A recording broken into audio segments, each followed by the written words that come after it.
Я сплю и думаю, почему меня мама не будет в школу. И потом я просыпаюсь, спрашиваю маму, почему меня никто не забудил в школу. Она говорит, война. И у меня сразу начинается паника, думаю, что делать. Я написал сразу друзьям, они сказали, что они уже уедут скоро.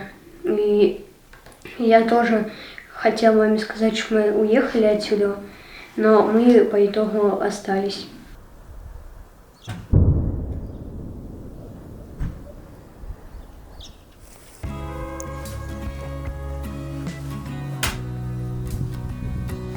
Авиация ударила 9 раз, и потом начали стрелять грады.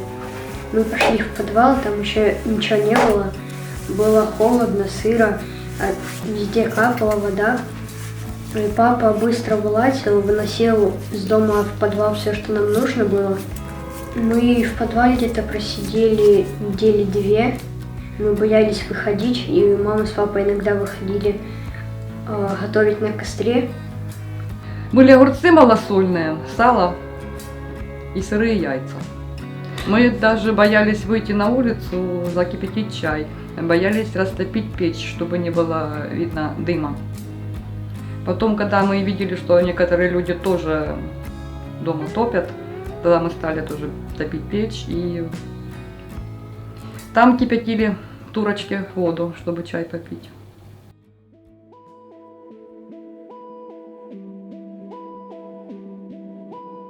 Я помню тот момент, когда сюда зашли русские, то есть мы не знали, да, там, что они сюда зашли. Я увидела на рукаве флаг России. Это было очень больно. Соня плакала. Боялись выйти. Ну, страшно было.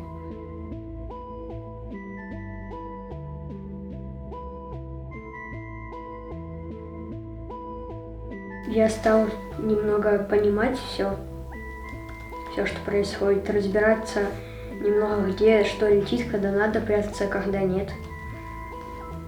И стало больше страх каких-то звуков, когда ты просто вот сидишь и что-то летит, и ты не понимаешь, куда оно сейчас полетит, может к тебе, может нет, и сразу надо бежать прятаться.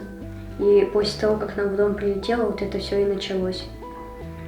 И еще у меня теперь появилась боязнь общества, так как давали, когда гуманитарку, ходили слухи, что там просто туда кидали авиацию и расстреливали людей.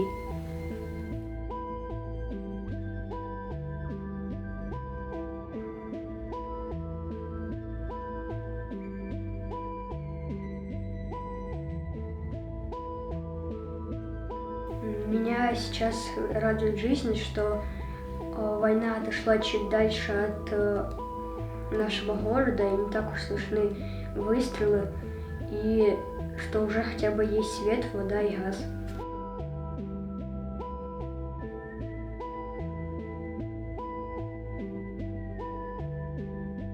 Неприятно очень было, потому что здесь находились не очень приятные люди.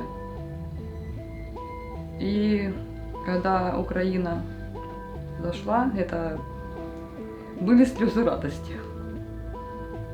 И теперь продолжаем жить дальше.